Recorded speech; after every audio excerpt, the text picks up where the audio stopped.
Did you know that 59 million Americans freelanced in 2020?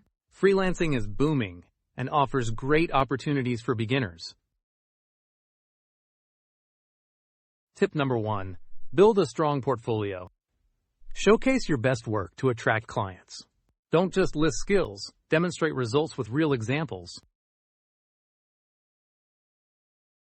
Tip 2. Set clear boundaries. Freelancers often struggle with work-life balance. According to Freelancers Union, 63% say freelancing improves their balance when boundaries are set. Avoid working around the clock. Tip 3. Network actively.